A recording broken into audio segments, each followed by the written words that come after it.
ಮಾಧ್ಯಮಗೋಷ್ಠಿಯಲ್ಲಿ ಅವರು ಮಾತನಾಡಿದರು. ಈಗಾಗಲೇ 25-26ರ ಅವಧಿಯಲ್ಲಿ ಕೇಂದ್ರ ಸರ್ಕಾರ ಜನಗಣತಿಯನ್ನ ಜಾತಿ ಗಣತಿಯನ್ನ ನಡೆಸುವ ಒಂದು ಸೂಚನೆಯನ್ನ ನೀಡಿದೆ. ಅಲ್ಲಿಯವರೆಗೂ ಮಾನ್ಯ ಸರ್ಕಾರ ದಯಮಾಡಿ ಈ ಒಳ ಮೀಸಲಾತಿಯ ವಿಚಾರವಾಗಿ ಯಾವುದೇ ರೀತಿಯ ನಿರ್ಧಾರವನ್ನು ತೆಗೆದುಕೊಳ್ಳಬಾರದು. ಅಷ್ಟೇ ಅಲ್ಲದೆ ಕರ್ನಾಟಕ ಸರ್ಕಾರ ಮಾನ್ಯ ಮುಖ್ಯಮಂತ್ರಿಗಳು ಈಗಾಗಲೇ ಸಾಕಷ್ಟು ಹುದ್ದೆಗಳ ನೇಮಕಾತಿಯನ್ನ 3 ತಿಂಗಳವರೆಗೆ ತಡೆ ಇಡುವಂತ ಕೆಲಸವನ್ನು ಮಾಡಿದ್ದಾರೆ. ಇದು ನಿಜಕ್ಕೂ ಒಪ್ಪುವಂಥದ್ದಲ್ಲ. ಪರಿಶಿಷ್ಟ ಸಮುದಾಯಗಳಿಗೆ ಮಾನ್ಯ ಮುಖ್ಯಮಂತ್ರಿಗಳು ಎಲ್ಲೋ ಒಂದು ಕಡೆ ಅನ್ಯಾಯದ ಧೋರಣೆ ಮಾಡ್ತಾ ಇದ್ದಾರೆ ಅಂತೇಳಿ ನಮಗೆ ಅನಿಸ್ತಾ ಇದೆ. ಅಧಿಕೃತವಾಗಿ ಒಳ ಮೀಸಲಾತಿಯನ್ನ ಜಾರಿ ಮಾಡದಂತಹ ಇವರು ಏಕಾಏಕಿ ನೇಮಕಾತಿಗಳನ್ನು ತಡೆ ಹಿಡಿದು ಇವತ್ತು ಸಹಸ್ರಾರು ಸಂಖ್ಯೆಯಲ್ಲಿ ನಿರುದ್ಯೋಗಿಗಳು, ಇವತ್ತು ವಿದ್ಯಾವಂತ ನಿರುದ್ಯೋಗಿಗಳು ನಮ್ಮ ಮುಂದೆ ಕಾಣ್ತಾ ಇದ್ದಾರೆ. ಅಂಥವರಿಗೆ ಅನ್ಯಾಯ ಮಾಡುವಂಥ ಕೆಲಸವನ್ನು ಸರ್ಕಾರ ಮಾಡ್ತಾ ಇದೆ.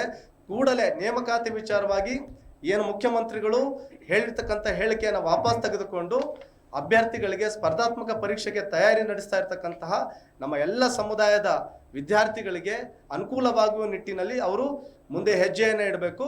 ಮತ್ತು ವಿಶೇಷವಾಗಿ ಈಗಾಗಲೇ ನಮ್ಮ ಬಂಜಾರ ಸಮಾಜದ ಎಲ್ಲ ಸಂಘ ಸಂಸ್ಥೆಗಳು ಬೆಳಗಾವಿ ಚಲೋ ಕಾರ್ಯಕ್ರಮಕ್ಕೆ ಬೆಂಬಲವನ್ನು ಘೋಷಿಸಿದೆ. ಅದರ ಜೊತೆಗೆ ನಮ್ಮ ಬೋವಿ ಕೊರಚ ಕೊರಮ ಸಮುದಾಯದ ಎಲ್ಲ ಸಂಘಟನೆಗಳು ಮತ್ತೆ ಹೊಸದಾಗಿ ಇಡೀ ರಾಜ್ಯದಲ್ಲಿ ನಮ್ಮ ಬಂಜಾರ ಸಮುದಾಯದ ಧರ್ಮವನ್ನು ಪ್ರಚಾರ ಮಾಡ್ತಾ ಇರತಕ್ಕಂತಹ ಬಂಜಾರ ಧರ್ಮಗುರುಗಳ ಒಂದು ಮಹಾಸಭಾ ಅಂಥೇಳಿ ಸ್ಥಾಪನೆ ಮಾಡಲಾಗಿದೆ. ಅದಕ್ಕೆ ನಮ್ಮ ಶಿಕಾರಿಪುರದ ಸಾಲೂರಿನ ನಮ್ಮ ಸೈನಾ ಭಗತ್ ಅವರನ್ನು ಅಧ್ಯಕ್ಷನಾಗಿ ನೇಮಕ ಮಾಡಲಾಗಿದೆ.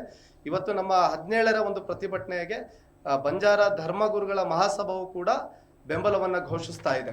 ಹಾಗಾಗಿ ಈ ನಿಟ್ಟಿನಲ್ಲಿ ನಾವು ಎಲ್ಲ ನಮ್ಮ ಸಹೋದರ ಬಾಂಧವರಿಗೆ ಮತ್ತೊಮ್ಮೆ ತಿಳಿಸುವಂಥದ್ದು, ಸರ್ಕಾರ ತರಾತುರಿಯಲ್ಲಿ ಈ ರೀತಿಯ ನಿರ್ಧಾರವನ್ನು ತೆಗೆದುಕೊಳ್ಳಲಿಕ್ಕೆ ಹೋಗ್ತಾ ಇದೆ.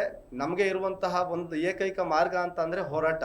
ಈಗ ಸುಪ್ರೀಂ ಕೋರ್ಟ್, ಭಾರತ ದೇಶದ ಏನೋ ಸುಪ್ರೀಂ ಅಂಥೇಳಿ ನಾವು ಮಾನ್ಯ ಸರ್ವೋಚ್ಚ ನ್ಯಾಯಾಲಯಕ್ಕೆ ಕರಿತೀವಿ.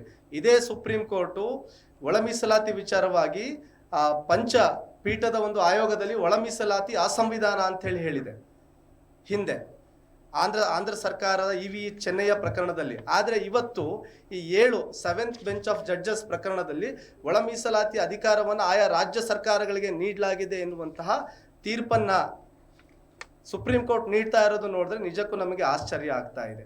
ಹಾಗಾಗಿ ಇನ್ನೂ ನಮಗೆ ಕಾನೂನು ಅವಕಾಶಗಳಿದೆ. 9th ಬೆಂಚ್ ಇದೆ, 11 ಬೆಂಚಸ್ಗಳಿದೆ.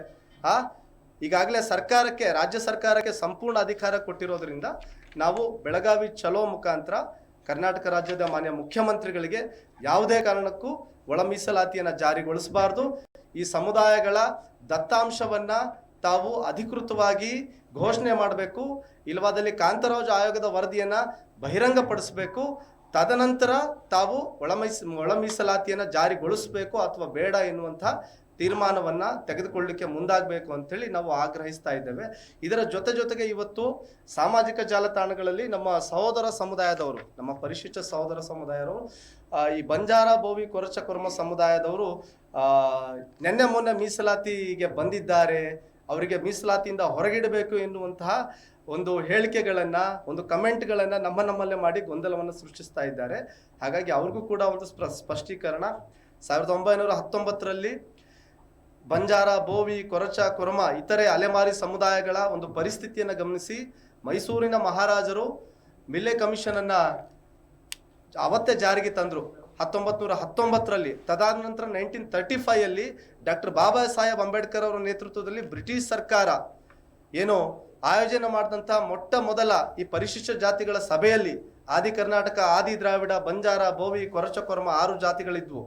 ಸ್ವತಂತ್ರ ಸಿಕ್ಕ ನಂತರ 1950ರ ಈ ದೇಶದ ಪ್ರಪ್ರಥಮ ಪರಿಶಿಷ್ಟ ಜಾತಿ ಪಟ್ಟಿಯಲ್ಲಿ ಈ 6 ಜಾತಿಗಳು ಇದ್ದುವು ಎನ್ನುವಂತಹ ಒಂದು ಅಧಿಕೃತ ಗೆಜೆಟ್ ನಮಗೆ ಸಿಕ್ಕಿದೆ. ಹಾಗಾಗಿ ಯಾರು ಕೂಡ ಇದರಲ್ಲಿ ಗೊಂದಲ ಆಗೋದು ಬೇಡ. ಎಲ್ಲರೂ ಕೂಡ ಸಮಾನವಾಗಿ ಈ ಮೀಸಲಾತಿಯ ಅವಕಾಶಗಳನ್ನು ಪಡೆದುಕೊಳ್ಳೋಣ. ಸರ್ಕಾರ ಪರಿಶಿಷ್ಟರ ಮಧ್ಯೆ ಭಿನ್ನಾಭಿಪ್ರಾಯವನ್ನು, ಏಕತೆಗೆ ಧಕ್ಕೆ ತರುವಂಥ ಕೆಲಸವನ್ನು ಮಾಡಬಾರ್ದು ಅಂಥೇಳಿ ಈ ಪತ್ರಿಕಾಗೋಷ್ಠಿಯ ಮೂಲಕ ಆಗ್ರಹಿಸ್ತಾ ಬೆಳಗಾವಿಯ 17ನೇ ತಾರೀಕಿನ ಬೆಳಗಾವಿ ಚಲೋ ಕಾರ್ಯಕ್ರಮಕ್ಕೆ ನಮ್ಮ ಶಿವಮೊಗ್ಗ ಜಿಲ್ಲೆಯಿಂದ ನಾವು ನಮ್ಮ 2 ಸಂಘಟನೆಗಳು ಮತ್ತು ನಮ್ಮ ಶಿವಮೊಗ್ಗ ಜಿಲ್ಲಾ ಬಂಜಾರ ಸಂಘ, ಮಹಿಳಾ ಸಂಘ, ಎಲ್ಲ ಸಂಘ ಸಂಸ್ಥೆಗಳು ಸೇರಿಕೊಂಡು ಅತಿ ಹೆಚ್ಚು ಸಂಖ್ಯೆಯಲ್ಲಿ ಸುಮಾರು ಒಂದು 10,000 ಜನರನ್ನು ಬೆಳಗಾವಿ ಚಲೋ ಕಾರ್ಯಕ್ರಮಕ್ಕೆ ನಾವು ಕರೆದುಕೊಂಡು ಹೋಗುವಂತಹ ಒಂದು ಪ್ರಯತ್ನವನ್ನು ನಾವು ಮಾಡ್ತಾ ಇದ್ದೇವೆ.